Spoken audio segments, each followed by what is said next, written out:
नमस्कार, yes news महाराष्ट्रामध्ये आपल्या सर्वांचे स्वागत। कल्याण मुरबाड मार्ग खड्ड्यातून चिखलात, बापस ई जवळ बस नाल्यात, लोकप्रतिनिधी पदाधिकारी जोमात तर जनता कोमात। कल्याण मुरबाड महामार्ग अगदी कल्याणपासून ते मुरबाड माळशेज घाट पर्यंत खड्ड्यांचा मार्ग बनला आहे। आता त्यामध्ये भर चिखलाची पडली आहे। अशा चिखलामुळे बापस ई गावाजवळ बस रस्त्याच्या शेजारील खड्ड्यात पडली होती।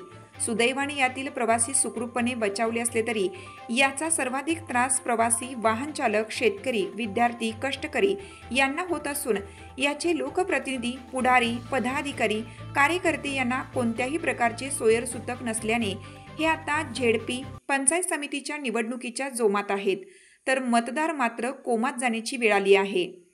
कल्याण मुरबाड महामार्गाचे काम सुरू झाल्यापासून या रस्त्यावर प्रवास करणाऱ्या लोकांच्या पाचवीला खड्डे पुजलेले, नशिबात देखील खड्डेच खड्डे। यामध्ये अनेकांना कंबर, मान, मणक्याचे आजार उद्भवू लागले। गाड्यांचे नुकसान वेगळेच। इतक्या त्रासात देखील बाजार समितीची निवडणूक धूमधडाक्यात झाली।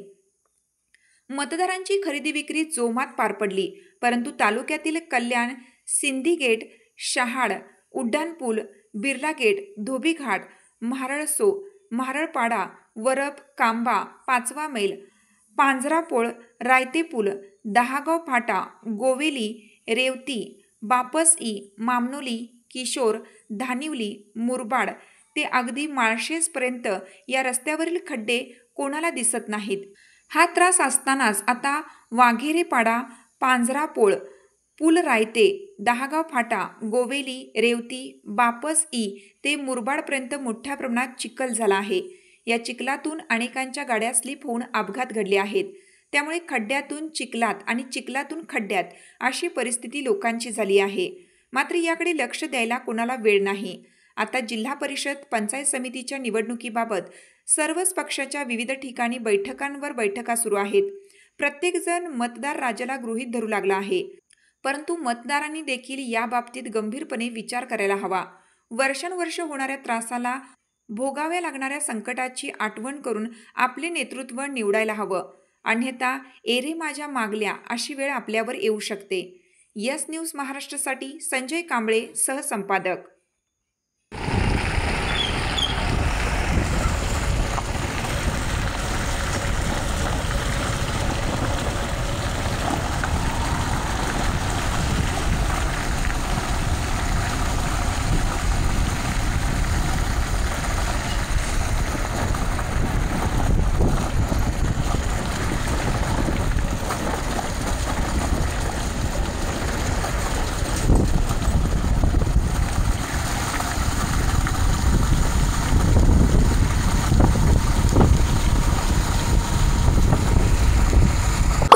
साथ आमची यस न्यूज महाराष्ट्र चॅनलला लाईक करा व सबस्क्राईब करायला विसरू नका।